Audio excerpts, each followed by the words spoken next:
There are 4,218 PlayStation 2 games, and I've got to beat every single one of them. I've got to own the game because I'm playing on the original hardware, but at the end of each video, you have a chance to guess what the next game is going to be. Do you think I can do this before I die of old age? I hope so. We finally made it to the first patron pick, which was Dragon Quest VIII by Troy from the Patreon. Thank you so much for choosing this game, dude. It was really, really great, and I'm glad to have played it, especially since this game's characters and monsters were made by Akira Toriyama, who is the guy who made Dragon Ball Z characters, which is super cool. Also, there's a live orchestra playing everything in the game, all the music, which is so awesome. They did a really good job with some of that stuff, and that's why this game has so much staying power. So we're going to play the only English Dragon Quest game on the PS2. I decided to go ahead and name my character Tainty, which is a wonderful and scholarly name. The opening cutscene shows us a castle with a scepter spoken of in lore, a man staring at this scepter chained up in the bottom of this castle, and what we assume is a king and maybe his daughter watching the man take the staff and unleashing power on top of them, which then encompasses the whole castle in vines, and they look like they've got an aura around them, so this looks like it's not a good time. It is time to meet our party members. The main character, Hero, or Tainty in our case, Yangus, the king, who's the little green guy, and a horse, which is actually his daughter, Medea. We get a quick introductory control section, as well as an introductory battle, and we head into town, where we are looking for a man named Master Rylus. The game tries to make me confess my sins to save the game, but I won't do that shit. After looting everyone's houses and looking through books, we decide to actually start the main quest. First, we meet this little guy in our pocket named Munchie, who can sometimes do helpful things for us. It's not very often he does, but he's pretty sweet. We meet skinny Hercule Satan from the Dragon Ball series, and he's actually a fortune teller, and he's drunk and he's like going off on a tangent about his fortune telling. After this guy at the bar tells us the bad news that Master Rylus died in a fire the other day, so what are we supposed to friggin' do? When we talk to the fortune teller, he tries flirting with us until someone runs into the bar and says something is going on outside. King Trode, who looks like a toad, is outside, and everyone thinks he's a monster. See, he's one of the people who got cursed at the beginning of the game. No one understands this, and so they start chucking stones at the poor dude, with his daughter, Medea, the horse, in the background behind him. Lucky for us, the fortune teller's daughter doesn't believe that he's a monster, so she comes out to ask us to help her fortune-telling dad, who is now a drunk, and she needs you to help find his old crystal ball. She explains to us that he used to be a much better fortune teller because that crystal ball was so powerful. You need to go get it back so that he can be his old self again. Colorasha comes in pissed because he doesn't want his daughter talking to us or getting help, and he's obviously hiding something. So we decide, screw it, let's go get this ball. We leave town for the first time and head towards what we believe is a cave that holds the crystal ball. As I usually do in new RPGs, I level up right outside the first town just to see what a level up gets me and what kind of monsters I fight, how the battle system works. And in this game, the battle system is very traditional RPG, turn-based battles. You get to see the enemy, everyone chooses their abilities, and then everyone goes based on their agility, and that's pretty much it. You get to choose attacks and abilities and spells, you get to use items and defend, and you get to use an ability called Psych Up, which I will explain more about later since I don't actually use it very much in the beginning of the game. However, I do finally level up, and during a level up, you get a chance to spend skill points in about 5 different skills for each individual character. They have 4 attacking type skills with different weapons and even with their fists, and then 1 that is special to that character. In this case, Tainty has Courage. As you level that up, he gets special abilities based on just his character that he can use throughout the rest of the game. So you kind of get to choose what specialty you want to go into. Do you want to go into lances? Do you want to go into swords? Do you want to go into boomerangs? I actually choose boomerangs for this playthrough because it's just kind of cool being able to hit every single person on screen. Yangus and the other 2 party members also have their own set of skills to raise. As you raise these skills, the more points you put into it, the more abilities you unlock. About half the time you get abilities that allow you to do more damage with the weapon in your hands. Then you also get special abilities you can use in the middle of combat that allow you to do different things like critically hitting people, paralyzing people, dealing extra damage, swinging several times. So you've got a lot to work with, and while the end of the game, if you are a very high level, there isn't really much variation because you can level everything up. About level 1 to 40, you feel really, really good about what you choose, and it really does matter. While traveling through the cave, you see that my party gets wiped out, mostly because I'm trying to run. I've gone too far into the cave, and you can see the little coffin. We don't actually lose the game when you die. You don't have to start back from your last save. In this game, you lose half of your gold and you get sent back to a church where you last saved, or at least the closest church, if I remember correctly. So it's not the end of the game. In fact, when you die, you can at least keep what you've gotten so far. You don't have to start back at the old save, which is actually kind of nice. This long walk here leads us to our first boss. His name is Geyser, and he's been hit on the head and speaks incorrectly, switching words and letters around because this crystal ball was thrown at him. It gave him like a concussion and brain damage, which kind of sucks, man. He's not really a bad guy. He's just upset that he literally had his life ruined by someone throwing a crystal ball into this cave. Now I'll teach you a moron. This fight isn't too difficult as it's our first boss fight. He's pretty simple. He does use a curse that will stop you from attacking, but it doesn't always land. Especially on the main character, Tainty, it usually evaporates or it deflects. But he does do a little bit of extra damage to you, so my idea was to level up before I fought him a little bit, which I did spend about an hour, hour and a half leveling up, because in this game, leveling up does take a little bit longer. But then I beat his ass. After the fight, he somehow recognizes you as the waterfall hears many rumors, and he talks about the Castle Trodaine at the beginning of the game we saw get overtaken by this guy who stole the staff. He turned the king and his daughter into the horse and the toad, and you are the only surviving member who did not get cursed in the castle, probably why his own curses would not affect me. The man who cursed us is named Dolmagus, and we're looking for Master Rylus because he was actually Dolmagus' master. We're hoping that he can lead us to him to revert the curse. We use a spell called Evac to get out of the dungeon very easily. We bring the ball back to Calderasha, who doesn't want it, but the reason he doesn't want it is because he believes that he killed this woman's parents by not bringing up the fact that his fortune telling told of their death or something like that. She was actually an orphan, so he took her in. Obviously, he felt bad about her parents' death, but she does not blame him. She is glad that he found her because her parents are going to probably die anyway. She wants him to use his crystal ball to now help us find Dolmagus, the jester who killed Master Rylus in the fire the other day, and the person who was the one who cursed us in the first place. What? Dolmagus killed Master Rylus? The same Dolmagus we're looking for? Yeah, man. On our way to find Dolmagus, we find this town, Alexandria, just before a checkpoint, where we believe Dolmagus is heading towards. We find out that the royal family who lives here actually had one of their members die, a young man named Alistair. His sister, Jessica, and her mother also live here and are mourning. As we question people around town about Dolmagus, we find out that Alistair didn't just die, he was actually murdered, which does sound kind of suspicious. So we go check out the royal family's house and find that Jessica, his sister, is holed up in her room, and no one's really able to get to her. We find out that there's a hole in the top of the house that we can send Munchie through, and we can see what's going on in her room. We find out that she's not actually there, but she has left a note. Munchie brings the note back to us, and we see that she is distraught by her brother's murder and decides to go out and get revenge. When we show the note to these boys blocking her room, they realize that she's not actually in there, and she's gone to probably the tower outside of town where they lead you and show you how to get inside, because apparently it's a special tower only the people of Alexandria know how to get into. But they are pretty sure she's there because that is where Alistair was murdered. As with many of the dungeons in this game, there is very minimal puzzles or things to do inside of the dungeon. Yeah, you can explore and you can fight random battles, but there's never a time where the puzzles are so difficult or numerous that you spend most of your time doing it. This isn't maybe like Final Fantasy X. They're much easier, simpler puzzles, and really here we have very little. So when we finally make it to the top, we find Jessica, who is coming to leave flowers at her brother's gravesite, or at least where he died. She thinks we're here to steal the jewels off of this statue that really does mean something to the people of this town. And she thinks that we killed Alistair to get the jewels. We didn't do it, but she's pissed and she's about to blow our asses up with some Kamehameha wave. Luckily, the fire from her spell makes the statue speak, and it's actually the soul of her brother Alistair, and he tells her, dude, don't worry, it wasn't these people, it was someone else. And he tries to tell us the story of this person he met, and it's actually Dolmagus. He's the one who killed Alistair, which means that he has some kind of ulterior motive we're not really sure about. See, he cursed us, but he's killing other people, and he's going from place to place. So far, 2 people. We're wondering what he's up to. Alistair does think he's up to something, and he wants us to help Jessica find him. However, Jessica just kind of leaves, and we've got to go find her ourselves. We head on over to this little port town where we talk to this guy, and he says that someone saw a man walking across the water, and also the sea creatures are going crazy. This has to be Dolmagus.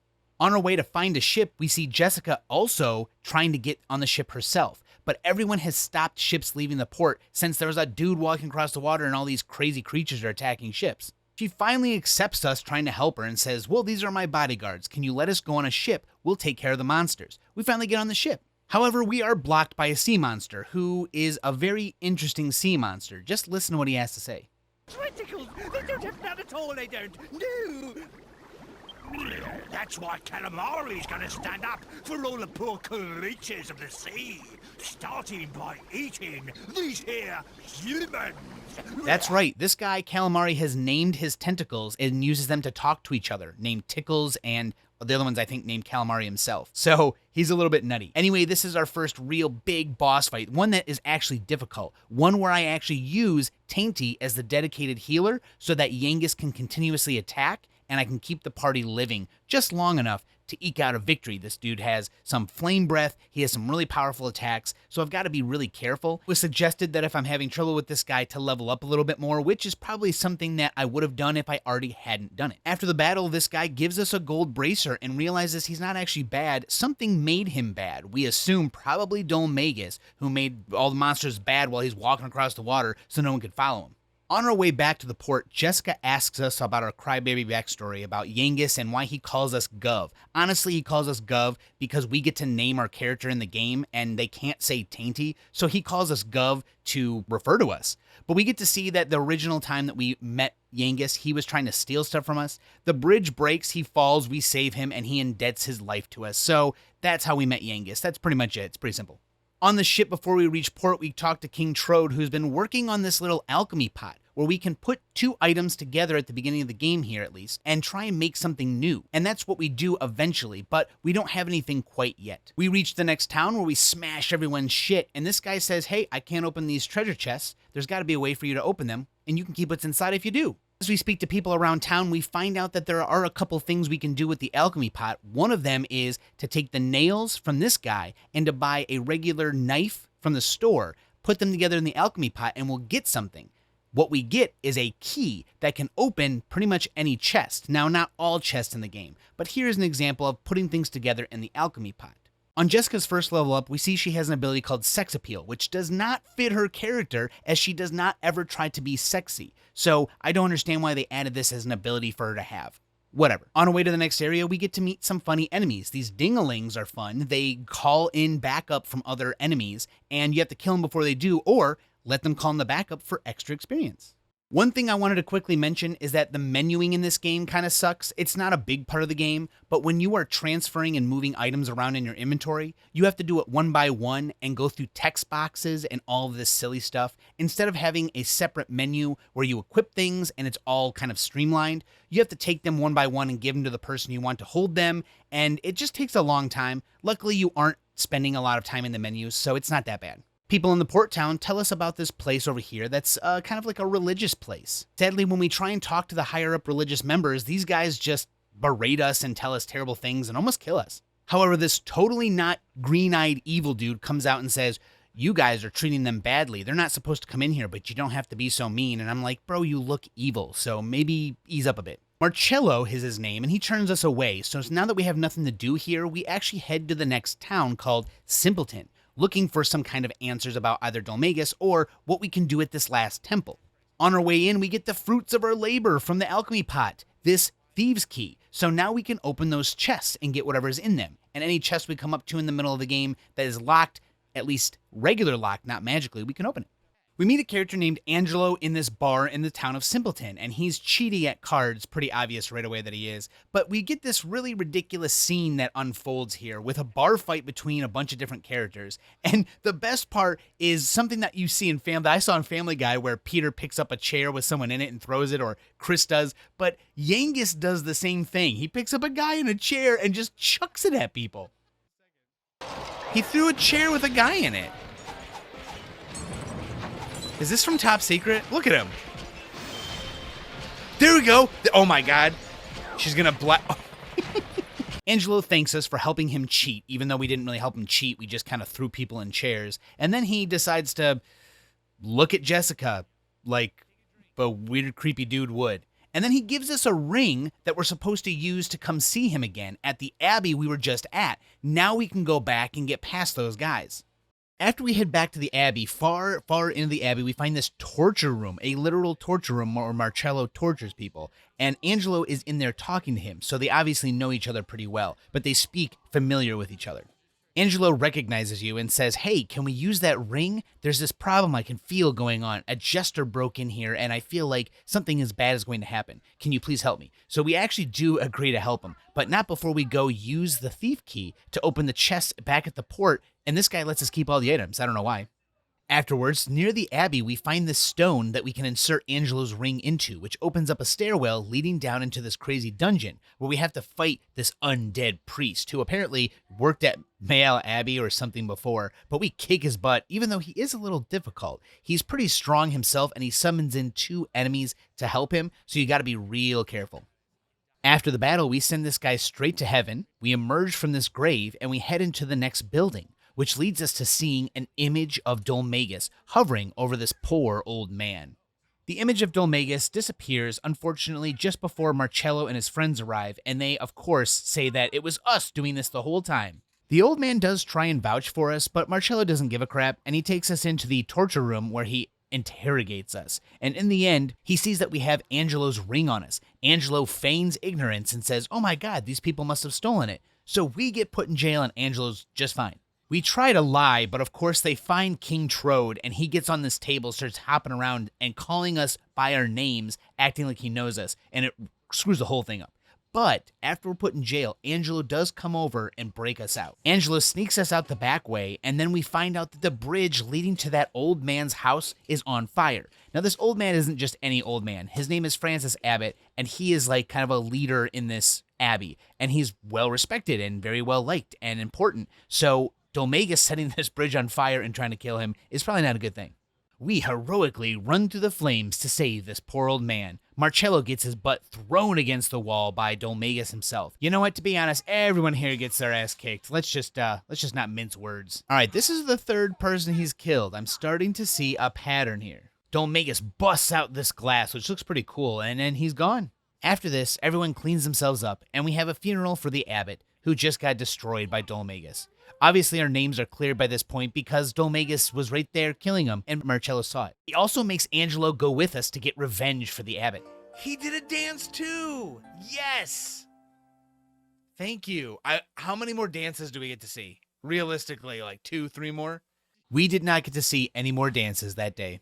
Angelo is our last party member, and this means that we have a full party and we'll get to build them how we want, which is pretty fun at this point. We travel for a bit and we find this little house and church out in the middle of nowhere. The old woman inside tells us about her daughter who works at the castle with the king that's not too far from here, and she hopes that one day her daughter will get a vacation. I guess she's being friggin' overworked. We get to this castle not far from here, and we see that this guy's dressed in all black, and we ask him about Dolmagus. He doesn't really know much about him, but that's because this kingdom has been on lockdown for 2 years. That's right, the queen actually died, and the king became so distraught at her death. For the last 2 years, him and the entire kingdom have been mourning over her death. Now, the king and the queen were very, very nice, so everyone supports them, but are getting tired of the fact that they can't wear anything but black, the kids aren't outside playing, and it's just sad.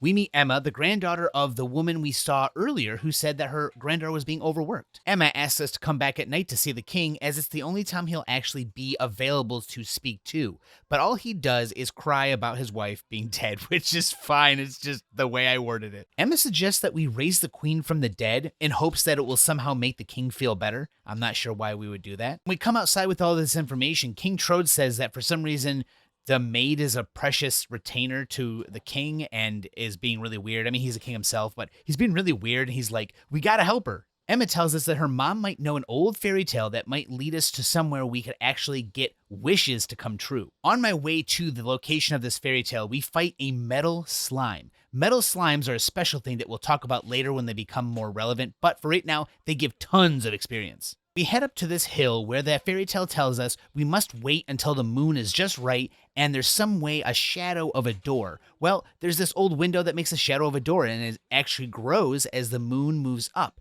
And when it's at a certain point, a door is revealed. We step through the door into a magical moon realm where we meet an elf-like person who has a harp and says that he can help you in very, very poetic language, by the way, way too poetic for me. But he's fine, whatever. He decides to help you. So he joins the party and you take him to the king, where he then plays a melody that literally revives the dead image of his wife. He gets to see these images float around him like some old TikTok account he's going through. And then he gets to relive all these things. And his wife says from the dead, everything's fine, man. Don't stop being like this. You're ruining your kingdom. Everyone hates that they're this sad. And you need to move on. This somehow shocks him out of his depression, and the whole kingdom gets together and has a grand, glorious day. He feels better about everything, he understands things, and it actually is a good ending. After this awesome feast he throws us, we leave and I accidentally click into my party menu and talk to Angelo just to see what he has to say. He says she's well worth lamenting for 20 years, let alone 2, and far too good for that Drip the King. If only I'd come here a couple years earlier, I could have met her acquaintance in the flesh. What a waste. That is horrible, bro. After the feast, King Trode actually complains that he didn't get any of the feast, and he wishes he could just go into towns, but everyone thinks he's a monster. Until Yengus says, well, let's go back to my hometown. They don't give a crap what you look like there, so we decide to go to his hometown. Once we arrive, King Trode goes off to get drunk, and we go to talk to a guy named Brains, who, if anyone here has heard about anything about Dolmagus, it's this guy. Sadly for us, Brains is not home, so we go back to the bar to talk to King Trode, and we realize that someone has stolen Medea, the horse, his daughter. Obviously, he is pissed, so he sends us on a quest to get her back. We end up on a wild goose chase, where this guy tells us to go to this guy tells us to go to this guy, we steal some money from a dude, eventually we find the person who stole it is a thief named Red, and Yengus knows Red, so we head out to find Red. Once we reach Red's house, Yengus starts yelling at this guy who's clearly bigger and stronger than him. And once we get in her house, we explain to her that we want the horse back, and she demands we get her this special item from this dungeon. However, no one explains to her that the horse is actually a person who's been cursed, so we just go get the tear, which is really weird. So we go into this dungeon that Yengus remembers he went into when he was younger, and was never able to open this chest in the back of the room where there's the tear. He wanted to give it to her years and years ago. So now we're going through it to save Medea, but I just don't understand. Why would you not explain to her that this is a person that she bought who's cursed into a horse, and the second she turns back into a person, she's not going to be staying with you any longer? Throughout this dungeon, we fight a bunch of weird enemies like these knights and these little bags of goodies, some flames, and we also walk through some poison. We move a few statues around. This one's just out of the way of a door, but the next ones are to raise a pillar up into an open spot in the ceiling. Near the end of the dungeon, there's this statue on the right side of a stairwell that will allow you to heal up to full, and it's a good thing that people in the chat told me. I just didn't think about going over here to check, but it's the only way to do it is to walk over there and check. Then we go to hit the treasure chest, and it's a boss, and it's actually a mimic, which is pretty cool. The boss is a mimic. He isn't a terribly hard boss. At this point, Jessica runs Accelerate at the beginning of the battle to raise our agility so that we always attack first. Angelo uses Kabuff to raise our defense, and then he also heals. Tainty and Yengus both power themselves up in any way they can and attack him repeatedly. So once you get this kind of party down, it's really, really good. It's just helpful. He does use some powerful magic, and he also, I think, puts your characters to sleep and confuses them. It's never enough, though, because we're just too powerful for him. After this, we get the item itself, the Venus tear. We take it right back to Red, who then refuses to give us the horse for the tear. She's just being an asshole. Yengus gets down on the floor and begs. She's like embarrassed, and she's just like, okay, fine, fuck it, take her. But never once does anyone still point out this is a fucking person who's been turned into a horse, and she's gonna turn back one day. Once this little side quest is over, we go back to town and find that Brains is in his study, and he wants to tell us a little bit about what he's heard about Dolmagus, which is pretty much that he's walked across the water to the other continent. That's it. So now we have to find the ship to help us across to the other continent. Brains decides to tell us about a boat that's been stranded in the desert for hundreds of years, and it must be a magic boat, and that's the boat we should use. I don't know why we couldn't just find another boat, but this one apparently is the only one available. So we go to the desert and find that the boat obviously is fucking landlocked in all of these mountainous areas. So what are we supposed to do? King Trode shows us with the X on the map where we are with the ship, and the circle at the top is actually his own kingdom. That means, what, like 10 miles from his kingdom there's a fucking ship landlocked, and he had no fucking clue. He even says, wow, what a crazy coincidence, there's this boat right next to my castle. So we decide to head back to the castle because he believes there might be a book in his library that talks about this ship. Upon arrival, Jessica has to burn down the vines that originally cursed the castle and all the people inside. She can't do the entire thing, I'm not sure why, but we get her to do at least something. We actually get to see the cutscene from the beginning of the game, except this time it's fleshed out and has dialogue and text, and we get to hear what happens, although it's really not much different. Dolmagus is here, he steals the staff because it's powerful, then he curses them and curses the castle, and talks about going to do something, which most likely is the people he just came out to kill. As we explore the castle, we get to see some cool enemies, like this dragon thorn here. He's exactly what you'd think, some thorns that are in the shape of a dragon. I think it's one of the coolest enemies they have. After rooting around in all the roots, we find the library where we're looking for the book that talks about the boat. And hey, we actually find it. We spend all day until it's nighttime looking through the book to find out that it is not a magic ship. It was just landlocked hundreds of years ago and has been sitting there ever since. However, we get to see the moon come up and create yet another door on the wall, which leads us to the moon place again. And we go inside. The elf guy inside says, "Hey, I can't believe you guys got here again. Usually it only opens once for a person and very rarely does it actually open." So he's like, "Holy shit, you guys are so lucky." We ask him if he can help us raise the ship from the mountains and put it back in the water so we can use it. He says, "Sure, that's easy." But then his harp breaks and he says, "Oh, it actually isn't as easy as I thought." So now we must find him a more powerful harp to use. And for some reason, it's in our world. So now we've got to go find that before we can get the ship, before we can get on the ship to go over to the other continent.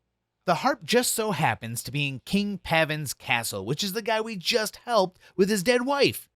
He takes us through this special set of trapdoors until we find that the harp has been stolen and we don't know who stole it. So we go down this long tunnel to see who took it, and it was actually a bunch of fucking moles.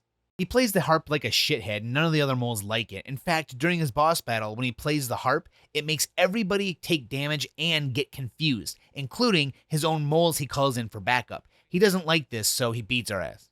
It isn't a terribly easy battle, but honestly, it's just more so he does a lot of damage and makes your characters confused. He's not super hard. So I beat him in one go, and his little mole buddies help me by bashing on him too, because he's made them confused. But then he also starts to paralyze and confuse. So once you're paralyzed, you come out of the paralysis into confusion and then start attacking your friends. Something I thought was a little funny was the way they name enemies in groups, and they go by letters A, B, C, and D, and this one is named Muddy Hand, and when he's the D version, he's Muddy Handy, so he gave me a Muddy Handy. The little moles are so happy we stopped him from playing the harp that they give us the harp once we beat his ass. On our way back to give the harp to the elf, we actually run into an inn and spend the night, and we get to see this special cutscene where we learn a little bit more about Angelo. See, Angelo came to the abbey when he was younger, when his parents died. Marcello was a slightly older boy at that point, and he was welcoming him in until Marcello realized this was Angelo. Angelo was the son of his dad and his mom, where Marcello is actually the son of his dad and a maid that was his mistress. What happened was Marcello was born first, and everything was fine until Angelo was born from his mom and dad. They were a well-known and powerful family, so they decided Marcello and the maid were going to be exiled and just kicked them out, and they had to go live on their own, and Angelo was the more legitimate child of these more wealthy, powerful couple. Marcello obviously didn't like that, and so he blames Angelo for the rest of his life being terrible, which I can at least understand. The elf gets the harp, and he finally is able to use the music to awaken the boat from its slumber, but it still isn't quite powerful enough, even though he tells me several times that this harp can do anything you want. It doesn't sound very true. In fact, he asks the horse, who is Medea still, to sing, because apparently he can see that she's a person and cursed and all this stuff, but he can't help her. So he has her sing, even though she's a horse, but she sings with a regular voice, and they are able to conjure up fake water or something to float the boat up out of here. I'm not exactly sure. We take the stairway to heaven where we get in the boat and we are finally able to sail the waters on our own. While you're traveling on your boat, you can fight enemies in the water. I'm not sure why, but that's just something that happens. Our first stop is a random island very close to where we first get in our boat. This place has some special shops, a bank, and even a woman who is taking in items called mini medals. As you find these mini medals throughout the game, you bring them back to this woman and she will give you better rewards each time. Every time you get about 15 to 20 or 30, you get this new item and you can use these items in special ways. Stepping off onto the other continent, finally, we get to see this really weird enemy. It's a sun with what I assume is supposed to be maybe a meteorite floating around it, but it really just looks like a sun sperm. The new continent is big, and I don't know where to land. I'm not actually sure where to go. So I find this little church kind of off in the edge of the continent, get off and talk to the people here, save here, and then find my way to a new town. This town is called Backrat. It has a casino, and it's not very big for us right this moment. I do find a bunch of new weapons and armor here, though, and this game really needs you to keep upgrading at least your armor, if not anything else. Before I leave town, I've talked to everyone and find that there was a break-in and possibly a murder, which sounds pretty much like what's happened with Dolmagus the last several times. So we're not really sure who it is and who actually died, but we're going to get to the bottom of it right after we do a side quest. Some of the people in the chat told me that there is a side quest to get a mount, which will make traveling the open world much, much easier. So we go to this place, and this guy is all stoked up on cats. He has you answer several questions that will show that you really, truly like cats. And if you answer them correctly, you get to talk to this guy inside of this house who loves cats even more. Now, you can mess the questions up, whatever. You can retake it as many times as you want until you find the correct answers. But once you do, he lets you in, and this one guy says, hey, do this thing for me, and I'll give you something nice, and especially if you can help me. The thing he wants you to do is he wants you to go out to this special tree not far from here, and he wants you to help an old friend. Well, the old friend is dying. His spirit is stuck in this world. And when you see him at dawn, you can tell him, you're done. You don't have to worry anymore. And then he goes up into heaven. And once that happens, you come back and the guy's like, thank you for doing that. Here's a bell that will summon that very cat you helped get to heaven. So now you can ride him around the open world, and it is much, much faster. I then use the mount to travel to a place further down the line where I can just get a teleport here easier because I'm already riding the mount. And once I get to this town, there's a little area next to it where you can fight metal slimes. Now, I talked about them earlier, but here's the deal. Metal slimes are the real good way to gain experience quickly in this game. Normal enemies, to me, don't feel like they give enough experience, which kind of sucks. They take a lot of fights to actually level you up. But metal slimes give you, per metal slime, 1,300 some experience. And when you fight them in this area, you get huge swaths and groups of them.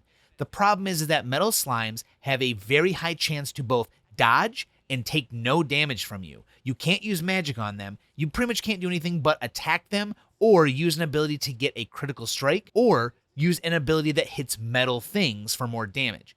Critical strike will always guarantee you a kill on any kind of metal slime, be it regular metal slimes, liquid metal slimes, or king metal slimes. As you go up in the hierarchy, liquid metal slimes gives you 10,000 per fight, and king slimes gives you 30,000 per fight. These are all spread out in a way that helps you level up when you need them. The problem is that it's very hard to fight them. You need a special build. You need to make sure that you are running all critical strike stuff so that way you always have a really good chance to one-shot them.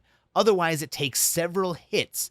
Each one has about 4 health, the liquid metal slime has 10 health, and the king metal slime has quite a bit of health. Your goal is to just critically strike them so you can kill them in one hit no matter what you do. That's the best way to do it. My issue is that fighting the metal slimes takes you out of the fact that you can fight enemies. Once I start to fight metal slimes and level up, I don't ever want to fight normal fights again. I just go fight the metal slimes, level up very high, and then skip all the fights until the next boss. Now, you don't have to do this. I'm not saying you have to do it, but it is clearly the easiest and less time-consuming way to do things. So it's kind of sad that this exists. I'm not really sure why. I don't like it. It feels weird. I go fight these specific enemies to level up in a much easier, more consistent way than fighting regular enemies. I mean, that's what I do the rest of the game. From now on, I fight metal slimes and level up and barely fight any regular battles except for boss battles.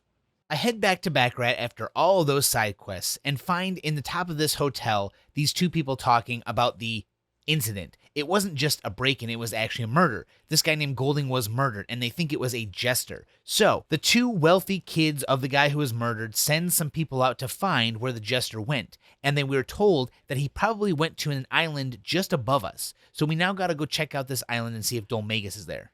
Short time into this little island north of us, we see Dolmagus walking into this big set of ruins with darkness coming out of it. And of course, the darkness is purple.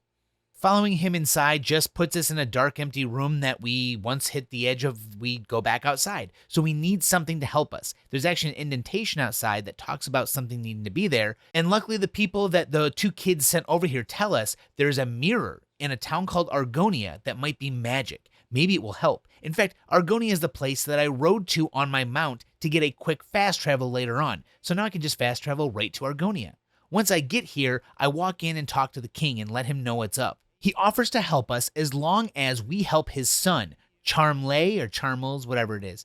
He said we need to accompany him to fight these Argonian lizards. These lizards have these special hearts that are these crazy looking red gem type things. And we've got to go with him because he's a little coward and he needs help and we need to do it for him because, I don't know, he's just this fat little complainer. But the reason is that the only way for this kid to become king later on is if he gets one of these. It's kind of like a tradition, but I don't understand why his father is sending us to kind of help cheat his son to getting the Argonian heart. Why can't he just pretend like he did? It doesn't matter. It's kind of weird and it's arbitrary because all we need is the friggin' mirror. So we decide, well, we got to go get this kid. Sadly, the kid has locked himself into this tower in the top of the castle, and he's being a little ass, so we've got to find a hole at the top of a tower, where we send Munchie through. Well, this kid is scared of lizards. The reason why he won't go get the lizard heart is because he's scared of lizards. So Munchie scares a lizard to land on top of this kid's head, because fucking hilarious. He comes running out, and he's got to face the music. He's got to go get this Argonian lizard heart,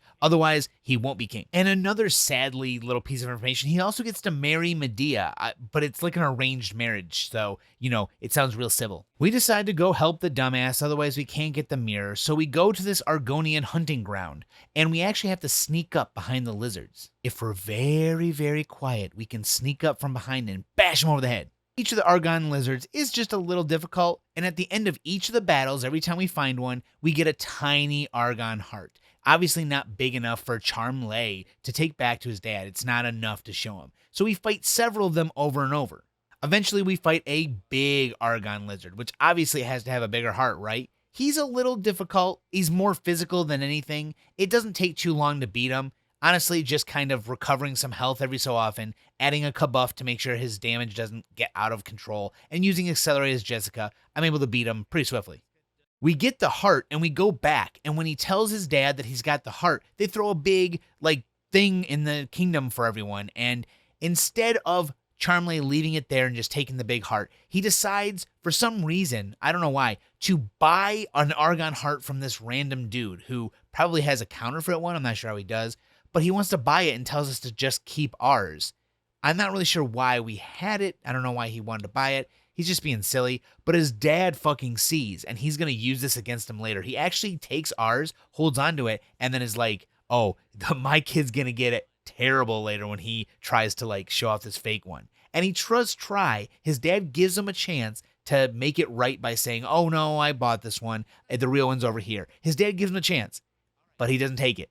Finally, for our efforts, we get the magic mirror. However, the magic mirror has no magic left in it. Now we must go refill the magic mirror with something, but we don't know what or where. So this guy tells us that there's this one dude who lives kind of by himself out in the wilderness, and if you go talk to him, maybe he can tell you how to fill this mirror back up with magic.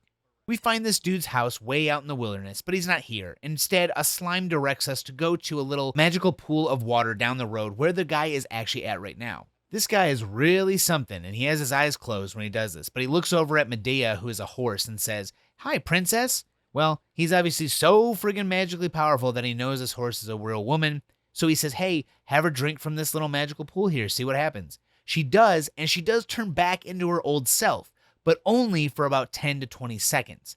The curse is apparently too strong, so this water is only able to help for a short time. So she's able to kind of come back every so often and talk to us. In fact, you can come back here to heal and have her come back and do a little dialogue with you every so often. I say no to her a lot because I don't really want to sit here and talk to her, and she gets disappointed, I guess, but whatever. Anyway, this old guy tells us that this is actually the sun mirror. The only way to get the magic back into it is to have something use a very powerful spell called Flash, and it will flash the magic back into the mirror. There's actually an enemy out in the world that does this ability. We take the boat and we look around for it because I believe you find it out in the water. And here he is. As long as you have the mirror equipped, when he uses this ability Flash, the person will hold up the mirror and it will catch the magic. And then you have the sun mirror and you're ready to go back and fight Dolmagus. The dungeon that leads up to Dolmagus is full of all these different kinds of mummies and slight puzzles where you pull switches and raise these different walls to walk across these different platforms and pillars until you eventually make it to this little pool where you can heal for free and fight some enemies outside of the area. While I do that a little bit, I mostly end up working with metal slimes because they give you so much more experience. But there are a couple little puzzles otherwise. There's this one where you direct these statues to burn something on a picture, and it's okay, it's not crazy. Again, these puzzles aren't too difficult. We finally make it to Dolmagus, and the fight is intense. Let me just begin by saying that I lost terribly the first time I fought him. I was nowhere near the level I needed to be. In fact, I end up going and leveling up from 25, 23, and 24 in my party to level 30. Not only this, but I need tons of gold to buy all the equipment I still have yet to be able to afford, because you don't get much money. Just like experience, there's an enemy that gives you lots of gold. Instead of just fighting normal enemies, you find these gold golems, and they can give you tons of money. So I spend, I think, about 5 or 6 hours getting gold and experience until I'm finally level 30, because once I hit level 30, Angelo learns multi-heal, which is a game changer, literally a game changer. Able to heal the entire party for about 100. It's just invaluable. And when I finally do go back to Dolmagus and fight him, it is now much more possible. Otherwise, 5 to 6 levels, I needed the equipment, but eventually I get here, and Dolmagus' fight goes like this. He's by himself, and then he summons 2 mirror images. Everyone gets about 2 chances to attack you, which sucks. Angelo is dedicated healer. Jessica constantly runs accelerate and oomph to increase damage and agility. Tainty and Yangus end up just blasting him to pieces. And because Tainty has a boomerang, he can attack all 3 on the field. And I start to finally use a little bit of the Psych Up ability, which increases the amount of damage and healing you can do in the game. Any damage you do, any healing you do, when you Psych Up, you get more of. And there's 4 different levels of psyching up: 5, 20, 50, and 100. The higher it is, the better it is. And it honestly helps a lot to use it, get to 50 or 100, because then it's, instead of wasting the mana to cast the spell twice and get the same thing, you now only have to cast it once with Psych Up. Dolmagus also starts to cast a new spell that most bosses will cast from now on, where you are enveloped in ice, and it will take off any buffs on your character, including levels of tension, by psyching up. Anytime you psych up, or anytime you have accelerate or oomph or debuff, any kind of thing on you, it will remove it. This is difficult, and you've got to keep some of these things up with how useful they are. So now all the bosses will use them. So now you got to get around that. Dolmagus' first form is really difficult, honestly it is. And once we get to the second phase, it's not so bad. You're ready for it because you are now ready for the first part. I think the first part's harder. You now only fight one of him. He is much stronger and can do a lot of damage all at once. I think he can do a desperate attack that will actually almost outright kill any character except for Yangus. He still uses the wave of thin ice to take off your buffs. He still hits the entire party. You've now just got to heal through a lot of this damage. And because Tainty knows some healing spells, both you and Angelo can heal the entire party and make sure everyone's healthy, and then hopefully win the battle. This fight feels more like a final boss than anything, and honestly, we are only halfway through the game. Seriously. He gives us a lot of experience, and we're now about to start the second half of the game. Once he drops the staff and disappears, Jessica grabs it and we take off with it, hoping that we can finally remove the curse. Honestly, we're all confused about how the curse is supposed to be lifted though, so we talk about it and say, hey, let's just spend the night and see what happens. Well, in the morning we find that Jessica and the staff are gone. We're not sure where, but we do track her down to this next town, a little bit further down from Baccarat. The people here guide us to this very, very big dwelling of a very powerful magician. And we see that he is being protected by this young kid, and the kid doesn't know anything. But this guy actually has the ability to stand up to Jessica holding the staff. She is now evil Jessica, and she's been taken over by the staff. We walk into the room and she skedaddles. Apparently this guy isn't strong enough to completely stop her, but afterwards the guy asks us to help him get ready for the next attack. He is definitely probably going to get killed, or one of them is going to get killed. He wants us to get these 2 spinels? I always thought they were called spinels. But he wants us to get these 2 spinels, and then he can use them to craft a much stronger barrier spell. The problem is that this kid that's with him, David, he treats him terribly. This guy literally treats him like fucking dirt, and this is not the last time. And it's not even the worst thing we'll see. But right now it's good to know that he treats David like shit, but he still wants us to go do stuff for him. He's just very full of himself. To find these jewels, we need to talk to this guy who says that his dad can tell you where these stones are, but you have to take this sword, put it into a key, and go up this tower where his dad has been working on this enormous tower just outside of Argonia. Once we get there, we have to solve these little lever puzzles where these big levers go up and down, and we put a statue on one end to keep it weighted down for us to go up another level. Again, this isn't very difficult, so you just kind of experiment by pushing them on there and seeing if it works. I mean, that's about it. But I do have this funny glitch. For some reason, one of the statues does not have any collision on the lever you're supposed to put it on. It's just hanging out there and there. Look at that. It's just hanging out there. In fact, it won't get fixed until I evac out of the area and reload. So I have to leave and come back and do all the puzzles again through all of the random battles. After a bit of traveling and evacing, we find the guy Rhydon, who is a Pokemon, and he has these crayon spinels, or whatever he calls them. He tells us, hey, they're actually in the eyes of a statue all the way back in Alexandria, the very spot Alistair was murdered so long ago. We bust our asses on over there, and we find this woman who the statue is labeled after, and she says, yeah, you can have these things, but listen to my story. She tells us of these special sages, bloodline that's carried this thing for a while, who has put away this great evil in the staff. They have remained in the Albert family, which Jessica is part of, and Alistair was part of too. See, this lineage was supposed to stop evil from taking over, and, well, it ended when Dolmagus killed Alistair. So now we kind of have an idea. He was killing Alistair for a reason. He was the descendant of the people who can put someone away in the staff. Now need to desperately stop Dolmagus from killing these people so he doesn't get released from the staff, or whatever is in there doesn't get released. We come back with the jewels to this terrible, terrible scene. Again, they really want you to hate him. We already hate him. You've been successful. He is eating it. What the fuck? That's right. This scene, the magician is making David eat dog food because he thinks for some reason that he's poisoned the dog food. He treats this guy like trash, and the game really wants you to hate him. It really does. We do. We hate this guy. He's terrible, and he's making this kid do crap. So we give the spinels over to this guy for some reason, and he says, hey, go get this big book of barriers downstairs. So we go get it for him. We give it to him, and he says, hey, why don't you go outside and figure out what all that noise was? Stop Jessica, and I'll make the big, super awesome barrier.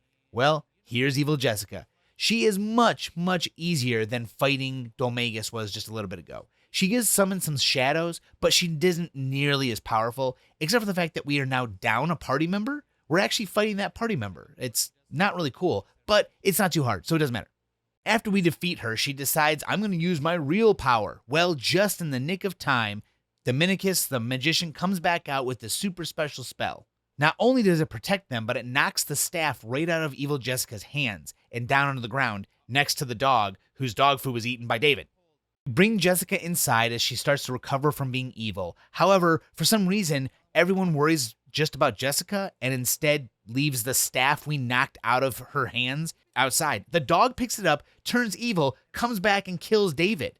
Guys, the first time we picked up the staff, Jessica turned evil. Why didn't you pay attention to where the fuck that thing went? David turns out to be one of the line of sages that's supposed to protect everyone and keep the dude in the staff. The dog kills him, so now that's another win for the Dolmagus, evil Jessica, evil dog thing. Domenico suddenly comes to and realizes there is a counterpart to the sages that comes to protect the sage. Domenico was supposed to protect David. Instead, he just beats this kid to shit, treats him terribly, and David has a terrible life and then is murdered. Wonderful. I'm not sure if we're supposed to feel bad for this guy in any way, but I hate this guy to my very core. Anyway, Jessica is fine now, so she and I kind of flirt with each other. I'm not really sure why. And then we decide we need to go get the staff. We ask around, and the dog is spotted flying over a very specific area right above Rhydon's tower. On our way to it, we find that it's a snow place, which I always love the snow aesthetic in games. But during our snow sequence, King Trode and us are all grumpy, so we're fighting. Some snow falls on us and literally buries us until we're found by this cute old woman and her dog, and the dog is so cute. It's awesome. Anyway, she gives us this special herb in a tea that warms us right up, and then she tells us, hey, can you please take a bag of this stuff down to this person in this town right down the hill? When we arrive, I was hoping for a much more cozy winter town. Instead, we get this big inner circle of a building that has all of the stuff in the town, save for one spot outside. And while it does look nice, it is nothing compared to a snow area like in Tales of Symphonia, it's just a very cozy one. If you want to go look that up, you can see what a real cozy winter area in a video game looks like. Either way, someone in town tells us the guy we're supposed to be delivering these leaves to help make people warmer is in a cave looking for something, and he hasn't been back in a while. So we must travel north to a cave and look for him. While we're here, there's a couple little puzzles to solve. They're very simple. Walk under this dripping water and an icicle will fall. You pretty much just use this to make paths for your characters to walk across. And eventually, at the end of the cave, the guy who we're supposed to be finding is injured behind this icicle wall. We send Munchie in to go past him, find another drip from the ceiling, go underneath, and have the icicles fall so that we can eventually get to him by going around. Once we find him, we give him some of the tea leaves from the bag and he chews them straight without giving any water, which doesn't dilute them and makes them extra powerful. So if we hadn't given them to him, he probably would have died. But he also tells us here that the person who gave us the grass was his mom. So that woman we met originally with the dog is his mother. Find out here that she's probably one of the sages because this guy is part of her family line, but he is not the sage. He is now worried that something is going to happen to his mother, which, yeah, probably. We rush back just in time to see some wolves trying to attack her in this cave behind her house. However, for some reason, the wolves cannot come in here. Evil is not allowed in here. I'm not really sure if she's actually using magic or not, but she might be. Anyway, the dog with the staff shows back up, holds the son down and says, "You better give yourself up or I'm just going to kill him." And she's like, I may be an old woman, but I'm still super powerful. So she throws a bag of the stuff in his face. Obviously, it pisses him off. He does end up letting the kid go because he's blind, but the old woman gets skewered.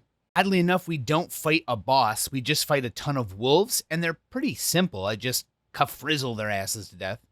The dog takes off after he kills the woman, and we don't really know what to do. Well, the son gives us an idea. He says, go read the pillars in the back of the room. They tell you about the bird Imperia, someone who's supposed to be all good and will help in the case of evil, or at least they did before. So now we need to go read the pedestals, which we do.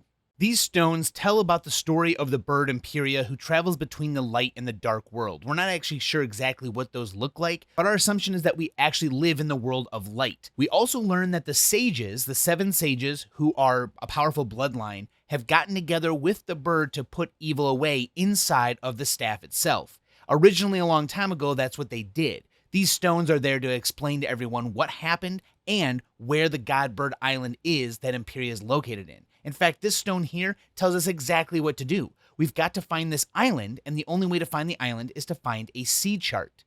After a bit of exploration and talking to people in different towns, we eventually pinpoint the location of the sea chart inside of a special cave in between continents underneath a bridge that you have to use your ship to get to. It isn't easy to find right away, and it's really hard to find the person who knows this. Anyway, we get there, and as we get there, Red also shows up on a pirate ship. Apparently, she's the captain of this pirate ship. She's like, oh, I'm also looking for this guy's treasure, which is a real fucking big-ass coincidence if you ask me. A book inside of this little pirate's cove tells us that he actually does have the sea chart, and it's at the end of this little area in a treasure vault. So we make our way through this area kind of just looking around. There's a couple switches, and eventually we get to the chest at the end, as we're supposed to be trying to beat Red there. But Red gets there and gets her ass knocked out by the ghost pirate, so it's really not a big deal. I'm not really sure why she's even there. But we end up going there to fight this pirate for the sea chart. Captain Crow is the boss of this area, and he is a little difficult. The best thing you can do is level up Angelo until he gets the ability Sarcastic Snigger, which takes an enemy's tension level from psyching up and removes 1 level from it back down once, which is really helpful in this fight, as this character psychs up quite often, and it will increase his damage by a ton. So what you're doing is when he moves twice in a turn and he tries to psych up, you remove one of those levels so he's just not as powerful. Sometimes his AI will actually make him psych up more, giving you more chances to either heal or do damage, or even psych up yourself. So it's a good idea to get this ability. You can win by just defending and out healing his damage, but it was really, really easy once I got this ability on Angelo, so I suggest getting it. The sea chart reveals this little area in the middle of the map, and once we get there, a big glowy light pops up, and as long as the ship stays within the bounds of this little light up path, you can make it right into this island. We dock the ship, and as we leave, we see this shadow of a bird pass over us, but no bird is actually above us. We find one small town secluded from the rest of the world on the island, and we find an old man who is the chief of this village, and he tells us about the god bird Imperia, which we already knew about, but he does tell us that she can travel freely between the two worlds, or so they thought. She hasn't been back in a while. All they can see is the shadow of her flying overhead. He also mentions that if you follow the shadow for too long, you will eventually end up in the world of darkness. Well, that's what we want. I rest up, save, buy some new equipment, and chase the shadow around the island until a dark gate opens up. It's the same world we were just in, except for it's now black and white, although we're still color. So we make our way back to the original village, except in the dark world. They say, hey, this is crazy. We've never seen someone from your world, or at least not in some time. But we do have a crazy-ass bird flying over the top of us, and we don't know what to do because she seems kind of irritated. So they ask us if we would take care of it. We go to the spot where her shadow is, and she's actually perched on this little arch. Once we go there, it's a boss fight. Imperia is pretty tough. She uses an ability often during the battle that will blind your characters, so they can't attack very well. They can still use magic. But she also aggressively uses the buff removing skill, which now all bosses have. But she uses it so much that I found a way to beat her is to just have Jessica worry about using Accelerate over and over and over. It almost seemed like every time she used Accelerate, the bird would use the ability to remove a buff. So it was practically a way to get the bird to, instead of attacking twice in a turn, just envelop us in a wave of ice, remove our buffs, and it's like saving us a turn of getting damaged. Meaning it's like a faux heal, like using Accelerate is her way of healing at this point, because at least you don't get damaged, and the Accelerate, while it's helpful, just wastes a turn for the bird. So that's actually pretty helpful. So we psych up a bunch and fight until we beat Imperia. She does say, thank you for beating me. I wanted to make sure the person I found to beat me was going to be able to help fight the darkness. Would you like to help fight the darkness? She says, we can get you back out of here, but I need your help. We go back to town, save and rest, and come back to her, and she takes us up to this mountain where there is this very bad guy watching her egg. If Imperia tries to get near this dude and save her child in the egg, he will destroy the egg, killing her child. She doesn't know what to do, so she enlists us to maybe go stop him. So we go through these caves, and these caves are just a maze. It's not much more than a maze. There's no special things in it until we get to the top and find this griffin about to destroy her egg. We have another boss battle, and he is very tough. He summons in a couple allies to help him, and the allies actually do a decent amount of damage. He doesn't do anything big and special so much as he uses a lot of flame breath attacks that hits the whole party, and I do lose Tainty once in the middle of the battle, but I'm able to revive him pretty easily.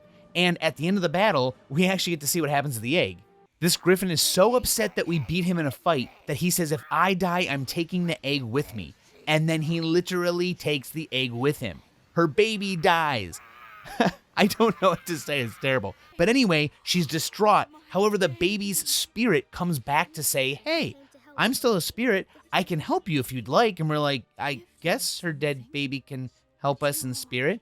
And so she says, yeah, go ahead, use them. So what we do is now we are able to fly. When we go back to the world of light, the baby's spirit envelops us and we can fly around the island. So the price of flying is the death of a wonderful, colorful bird. Once we get the bird, there's a special spot we can fly and land on some mountains that gives us the liquid metal slimes in a group, and they give 10,000 experience per kill, so I just use that to my advantage. After this, we're not exactly sure where to go, so we fly around talking to people all over the world until eventually we get enough information that there's a special spot you can't get to other than flying, and it's a village of monsters, humans, elves, everything. Everyone here is welcome, which means King Trode feels pretty good. Anyway, they're here, and they actually have some information for us. We meet this elf named Rhea, who tells us that we really need to help them seal Rapthorn, the evil in the staff, back into the staff. The only way for us to do this, though, is to locate where he is. So we get this special item from the vault in the back of their village. The dark tree leaf can point us towards evil, so that's what we do. We take it, and just like the sea chart, it will now show something for us on our map. Checking our map points us towards the dog that has the staff. Well, he has wings and he's flying around looking for the very last sage that is still alive, as we have lost 6 of the 7 now that we know the whole story. But for us, it's just a little too late. As we follow him to the next place he needs to go, he just flies right smack dab through this fucking window to murder this dude. Do our best by entering the castle, going in and trying to fight the dog, who is a little bit of a difficult boss fight. The dog during the fight can knock our characters over by shocking us, and when he does that, it completely ruins the whole turn, including anything that you were setting up to do, which kind of sucks. He does do some breath attacks. He has some pretty strong, desperate attacks that can almost one-shot even Yangus with how much HP he has. However, we have a special new card up our sleeve. I started to use Psych Up a lot more, and as we leveled up my characters, I finally got enough points into Yangus' skills to unlock his very last ability. This ability looks very much like a Dragon Ball Z attack, like Big Banga, and once I get Yangus up to level 100 tension, which is special, by the way. It makes him seem like a Dragon Ball character's aura. It's all purple. He gets extremely strong, and we let loose an enormous attack. It's my first quadruple digit attack, and it's actually very few times we get to do this. This is closer to the end of the game than anything. So we do get to do it a couple more times, but it's really satisfying.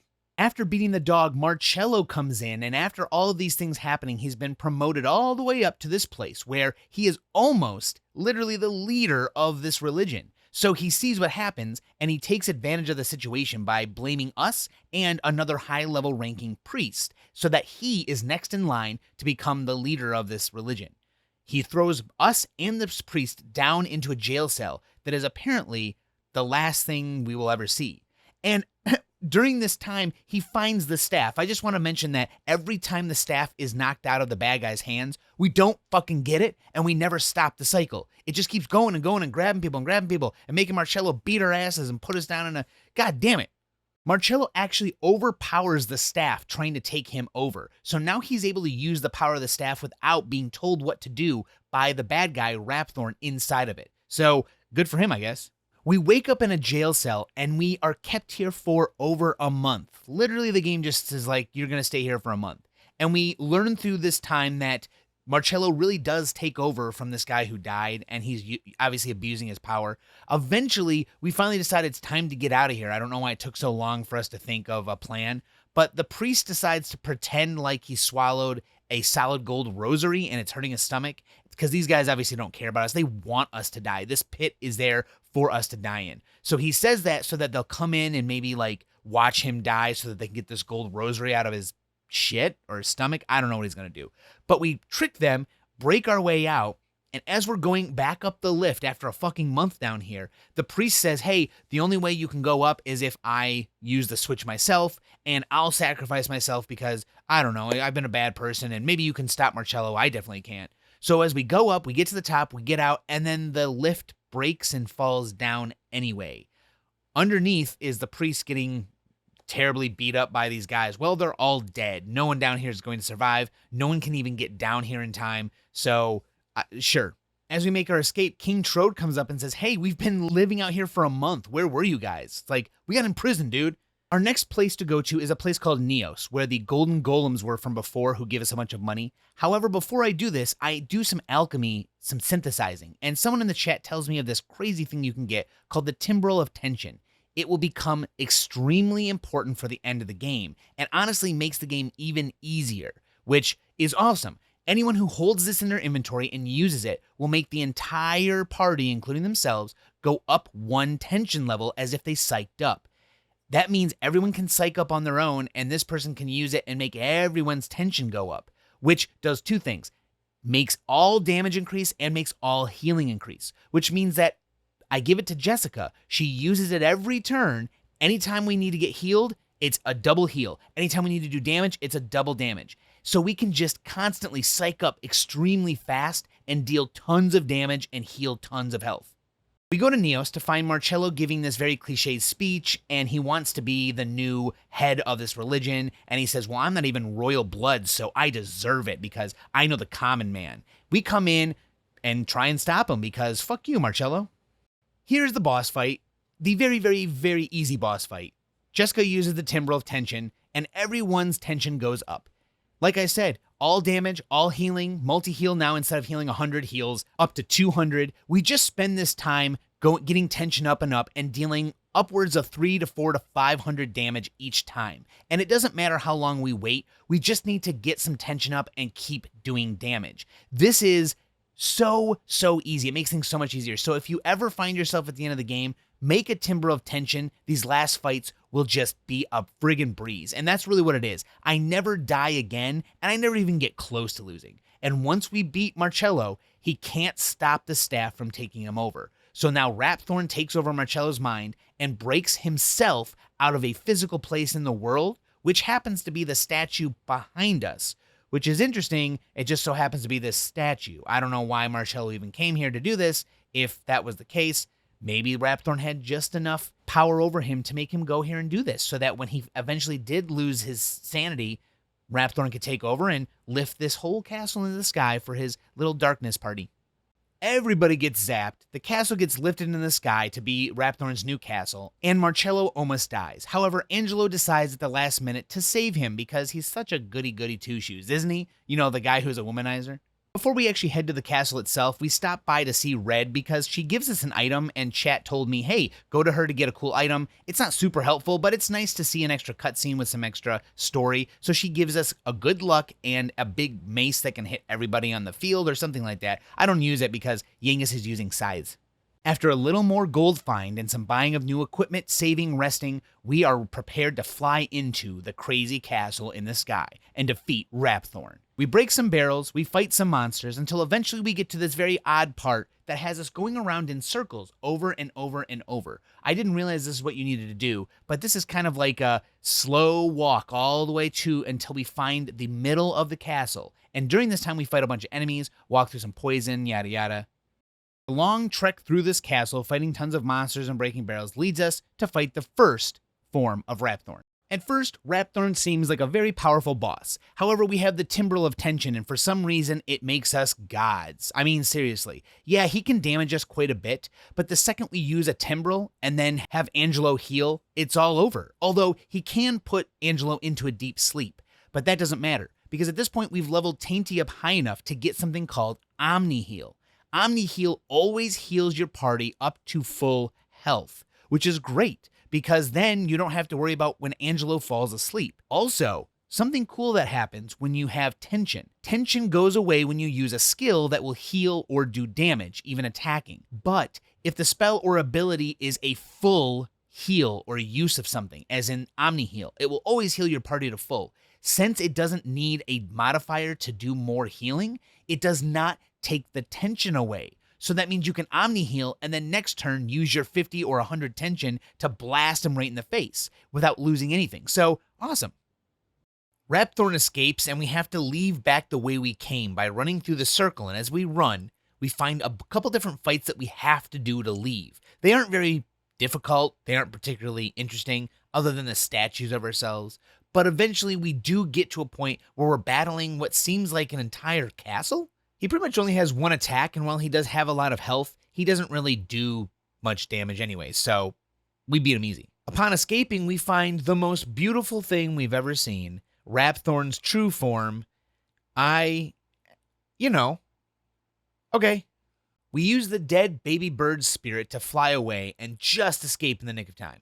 We land safely, and Imperia tells us the only way to fight him is to gather the souls of all 7 sages that have died on this world. That means we have a fetch quest. We've got to go to everywhere all of the souls died and find them.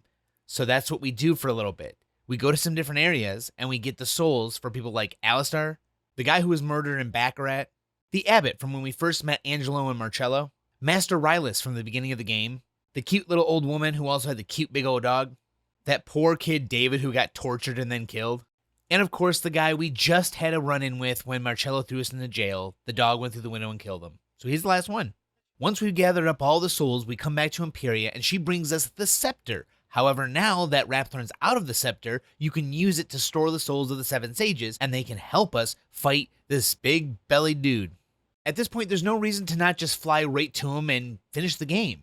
However, this first part of the fight, which there are 2 phases, is weird. See, it's the one time you don't actually want to fight. He has pretty much his full arsenal of moves and abilities, but you, instead of fighting, need to survive, and also you need to have everyone in the party on the same turn go into their item inventory and find the Sage's Soul, use it to pray to the Godbird Scepter. You all have to do it in one turn. Every time a full turn goes by and all party members have actually prayed, then one of the souls comes out of the staff. You have to do this 7 times. That means 7 turns where everybody is able to pray to the staff without dying. And then the next turn, you also have to hope that you don't die because, then the fight's over. So you need to find the perfect openings to have everyone pray. There are some chances for you to pray. He does do some high damage attacks, but sometimes he will laugh evilly. Once for me, he laughed evilly twice in a row, so he skipped an entire turn. That obviously was really helpful. I could just pray with pretty much no downside. Even if he attacked me next turn, I could pray again. So it was not too hard. It does work itself out. You just keep healing and giving accelerate to your characters. Once you outspeed him, you can then pray before he even attacks. So if you can make it one turn by healing and then getting to the next turn with no health loss, you can pray. It's not too terrible, but The whole point of this was to break this shield that's around him that would not allow him to be damaged. So now that we have finally broken his shield with all of the Sage's help after praying forever, we fight the last boss. That's right, everyone. It's last fucking boss time. And we just kick his ass. One thing that really helped, I'm just going to tell you right now, chat did tell me what about his health was, and then we just added up the damage I did and could tell exactly when he was going to die. Whereabouts. We were almost exactly on, but if you know the health of the boss, it's a little bit more helpful. But honestly, I just spent most of my time psyching up with Timber of Tension, psyching up with everyone, healing through everything, and then just blasting them. It really didn't take very long, to be honest with you. I think it was on the shorter side of boss fights because at this point, the Timbrel was just too strong. It also gave Angelo tension to heal through everything with just multi-heal. And we never really went too far down in health. So it was just destroy him super fast, and the last boss was done. Obviously, the Timbrel helped a ton. We could have still done it at this level with what I had. So it's not the end of the world if you don't have the Timbrel, but it's definitely super helpful. So this guy finally dies with the loveliest facial expressions. And guess what? We did it. This is it. Literally the last boss, Rapthorn, dies right here, and we've saved the world. We head directly to Castle Trodane with staff in hand, and everyone gets off the bird, and they actually do lift the curse. The king and the princess both have the curse lifted, and the castle comes to, the vines retreat, everyone starts to feel better and run around, they have a big feast, it's a great old time. And that's what you'd think the end should be, right?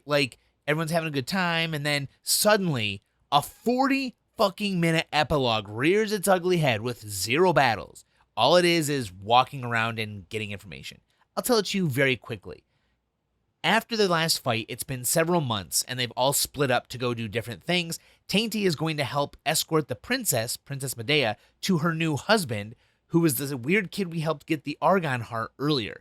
Charmley, which looks like it says Charmels, and people actually call him Charmels. So he's going to marry Medea, which doesn't make any sense, because most of the game, she likes you, and it's really clear she does. Whenever you have her drink from the stream, this magical pond, she, talks to you about things in a way that really makes it seem like she loves you. So it's weird that she's doing this. Obviously, it's an arranged one. It goes all the way to the point where she's about to get married to him, and then she just books it. But while she's booking it, and we don't know she's doing that, we're trying to break in with the help of Angelo and Yangus. So it all gets messed up. We get together, and I guess we're just going to go off by ourselves. I don't know. I don't know why it took this long, but Charmley gets his dad to yell at him because his dad says, I have the real Argon Heart from earlier. Remember, you bought it from this random dude in the shop. And that's it. 40 minutes of walking around and talking, which, look, I don't mind too much that there's an epilogue, but goddamn. Yes, we did it. Beat game number 39. That's right, 51 hours and 35 minutes for this massive RPG. And it's funny because pretty much 2 games after this, and not the next one, but the one after, is another fucking long one. So there's a really early hint there. But yeah, we did it.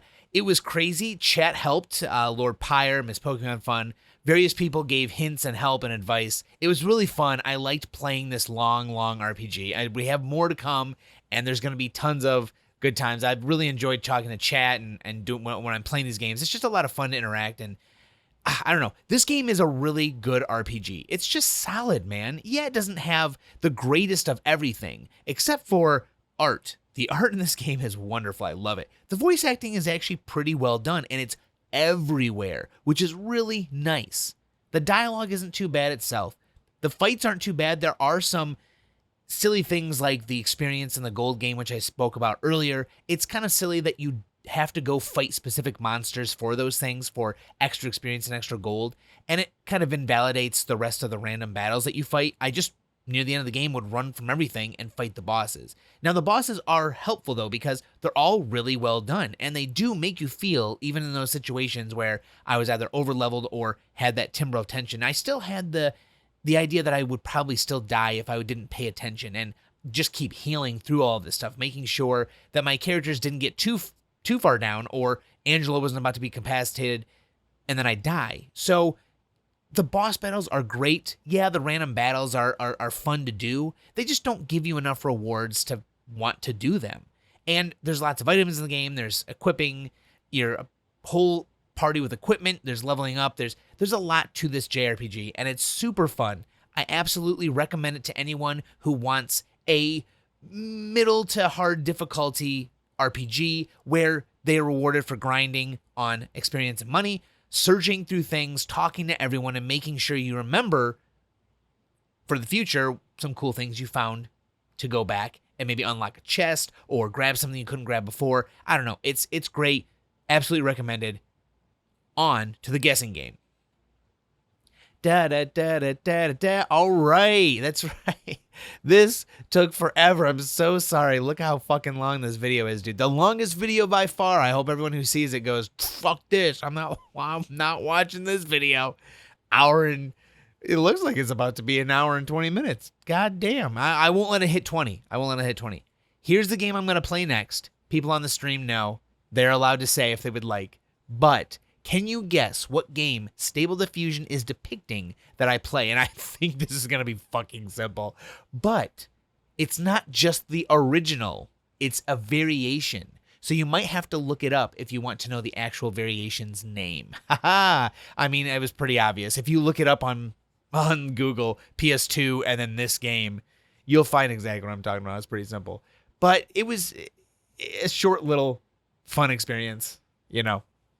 Whatever, it doesn't matter. Anyway, thank you everyone so much, especially people in the chat. It was so much fun. I am also going to thank the 4 patrons that I have.